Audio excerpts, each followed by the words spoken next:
MSP है, MSP था, MSP रहेगा। आप लोगों को गर्व होना चाहिए कि देखिए मनमोहन सिंह जी ने कहा था वो मोदी को करना पड़ रहा है। गर्व कीजिए। ये देश हर सिख के लिए गर्व करता है। ठीक है, आप आंदोलन के मुद्दों को लेकर के इस सरकार को घेर लेते हैं, लेकिन साथ साथ किसानों को भी कहते हैं कि भाई बदलाव बहुत जरूरी है, बहुत साल हो गए, अब नई चीजों को लेना पड़ेगा, तो देश आगे बढ़ता है। लेकिन अब मुझे लगता है कि राजनीति इतनी हावी हो जाती है कि अपने ही विचार छूट जाते हैं। लेकिन जो ये सब कर रहे हैं अच्छा है। आदरणीय डॉक्टर मनमोहन सिंह जी यहाँ मौजूद है, मैं उन्हीं का एक कोट आज पढ़ना चाहता हूँ।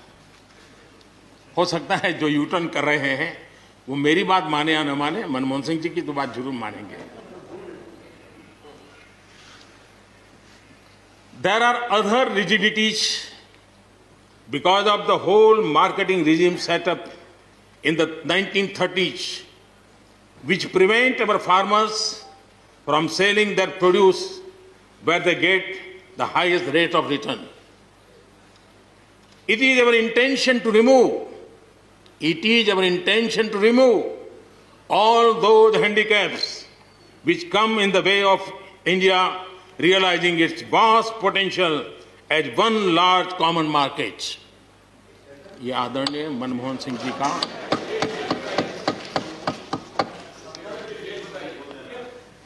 आदरणीय मनमोहन सिंह जी ने किसान को उपज बेचने की आजादी दिलाने, भारत को एक कृषि बाजार दिलाने के संबंध में अपना इरादा व्यक्त किया था और वो काम हम कर रहे हैं।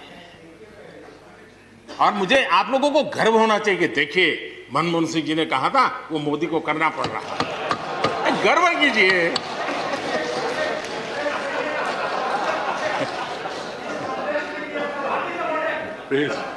प्लीज। और मजा ये है कि जो लोग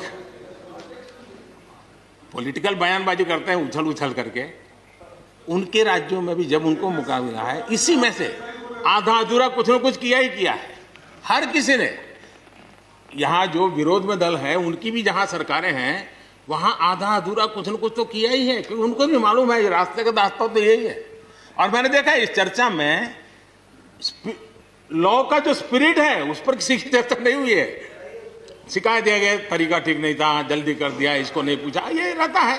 वो तो परिवार में शादी होती है तो भी फूफी नाराज होकर के कहती है मुझे कहाँ बुलाया। वो तो रहता है, इतना बड़ा परिवार है तो रहता ही है। हम लोग कुछ शब्दों से बड़े परिचित हैं, श्रमजीवी, बुद्धिजीवी, ये सारे शब्दों से परिचित हैं। लेकिन मैं देख रहा हूं कि पिछले कुछ समय से इस देश में एक नई जमात पैदा हुई है, एक नई बिरादरी सामने आई है, और वो है आंदोलनजीवी।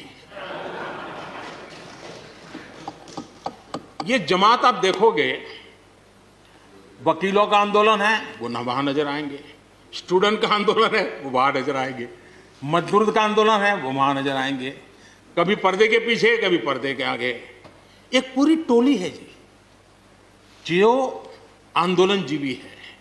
वो आंदोलन के बिना जी नहीं सकते हैं और आंदोलन से जीने के लिए रास्ते खोजते रहते हैं।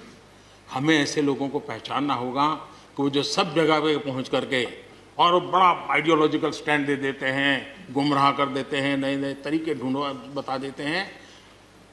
देश आंदोलनजीवी लोगों से बचे, इसके लिए हम सबको, और ये उनकी ताकत है। उनका क्या है, खुद खड़ा नहीं कर सकते चीजें, किसी की चल रही तो जाके बैठ जाते हैं, वो अपना जो जितने दिन चले चल जाता है उनका।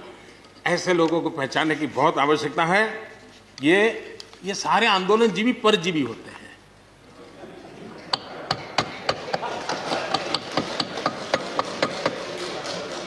और यहां पर सब लोगों को मेरी बात से आनंद इसलिए होगा कि आप जहां जहां सरकारें चलाते होंगे आपको भी ऐसे परजीवी आंदोलनजीवियों का अनुभव होता हो। और इसलिए उसी प्रकार से एक नया मैं चीज देख रहा हूं,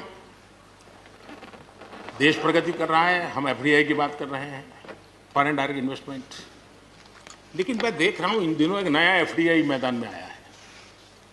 ये नए एफडीआई से देश को बचाना है। एफडीआई चाहिए, फॉरेन डायरेक्ट इन्वेस्टमेंट, लेकिन ये जो नया एफडीआई नजर का आ रहा है, ये नए एफडीआई से जरूर बचना होगा। और ये नया एफडीआई है foreign destructive ideology, foreign destructive ideology. और इसलिए इस एफडीआई से देश को बचाने के लिए हमने और जागरूक रहने की जरूरत है। कोई कमी हो तो उसको ठीक करेंगे, और कहीं ढिलाई है तो उसको कसेंगे। ऐसा तो है नहीं कि सब दरवाजे बंद कर दिए बस। और इसलिए मैं कहता हूं, मैं विश्वास दिलाता हूं कि मंडियां अधिक आधुनिक बने, अधिक प्रतिस्पर्धी होगी। इस बार बजट में भी उसके लिए हमने प्रावधान किया है। इतना ही नहीं, एमएसपी है, एमएसपी था, एमएसपी रहेगा। इस सदन की पवित्रता समझे हम। जिन 80 करोड़ से अधिक लोगों को सस्ते में राशन दिया जाता है, वो भी कंटिन्यू रहेगा। इसलिए मेहरबानी करके भ्रम फैलाने के काम में हम न जुड़े, क्योंकि हमको देश ने एक विशिष्ट जिम्मेवारी दी है।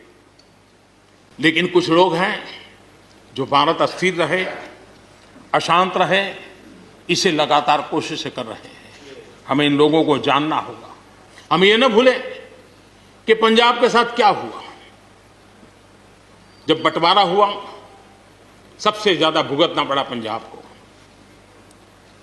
जब 84 के दंगे हुए, सबसे ज्यादा आंसू बहे पंजाब के, सबसे ज्यादा दर्दनाक घटनाओं का शिकार होना पड़ा पंजाब को।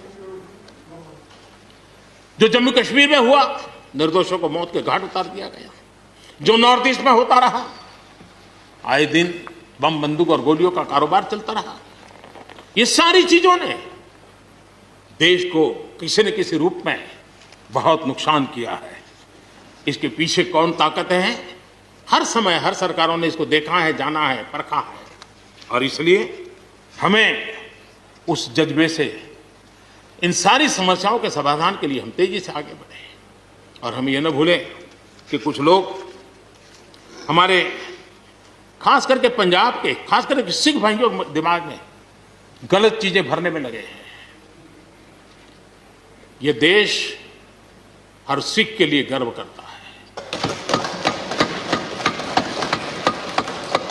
देश के लिए क्या कुछ नहीं किया इन्होंने। उनका जितना हम आदर करें उतना कम है। गुरुओं की महान परंपरा को, और मेरा भाग्य रहा है, मुझे पंजाब की रोटी खाने का अवसर मिला है। मैं जिंदगी में बहुत महत्वपूर्ण वर्ष पंजाब में बिताए हैं, इसलिए मुझे मालूम है। और इसलिए जो भाषा उनके लिए कुछ लोग बोलते हैं, उनको गुमराह करने के जो लोग प्रयास करते हैं, इससे कभी देश का भला नहीं होगा। और इसलिए हमें इन दिशा में चिंता करने की आवश्यकता है।